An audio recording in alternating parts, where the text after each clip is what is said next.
Bonjour à tous. Plusieurs records de température maximale ont été battus hier. C'est le cas dans de nombreuses communes en Côte d'Or, mais aussi à Besançon, avec 33 degrés enregistrés ce mardi. Et ce n'est que le début. Selon Météo France, d'ici 2050, la Bourgogne-Franche-Comté pourrait connaître un changement climatique marqué.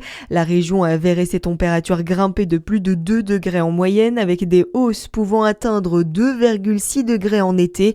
Les étés seront plus secs et les hivers plus humide. L'actualité, c'est aussi Frédéric Péchier qui ne veut pas rester en prison d'ici son procès en appel. Nouveau rebondissement dans l'affaire de l'anesthésiste à Besançon. Il demande pour une deuxième fois sa remise en liberté.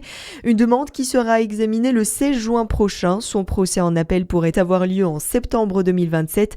Nous le rappelons, Frédéric Péchier a été condamné à la perpétuité en décembre dernier pour l'empoisonnement de 30 patients, dont 12 mortellement. Une enquête est en cours après la mort d'un jeune enfant à Chalon-sur-Saône, placé en famille d'accueil. Il est décédé à l'âge de 29 mois le 22 mai. L'autopsie réalisée depuis évoque une mort par étouffement sans conclure à un acte volontaire. Les investigations se poursuivent afin d'établir les circonstances exactes du drame.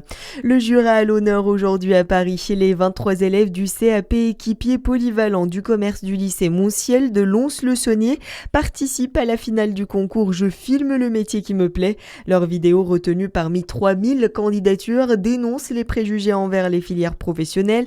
Une finale organisée par les ministères de l'Éducation, du Travail et de l'Enseignement supérieur. C'est à partir d'aujourd'hui que vous pouvez réclamer votre aide grand rouleur. Le formulaire est disponible sur l'espace personnel du site impôts.gouv.fr. Une aide proposée par le gouvernement pour faire face à la hausse des prix des carburants. Il faut faire au moins 8000 km à l'année entre son domicile et son travail pour en profiter.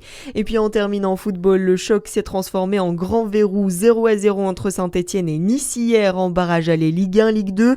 Entre conditions particulières et enjeux décisifs, le match a été très fermé pour l'entraîneur niçois Claude Puel au micro de beIN Sport. Je pense qu'il y a peut-être des joueurs qui ont manqué de fraîcheur, bien sûr, pour être plus juste techniquement. Voilà, il y a l'affluence, le stade, je dirais l'enjeu. Chaque équipe peut légitimer, avoir des espoirs pour s'imposer. Aucune n'est pénalisée, je dirais. Après, je ne sais pas le pourcentage de chance des deux côtés, mais on va s'amuser. En plus, à nos supporters, dans un stade à huis clos, c'est quand même très particulier pour ce genre d'événement. Match retour à huis clos donc vendredi à l'Alliance Riviera. Voilà pour l'actualité. À suivre votre météo sur Fréquence Plus.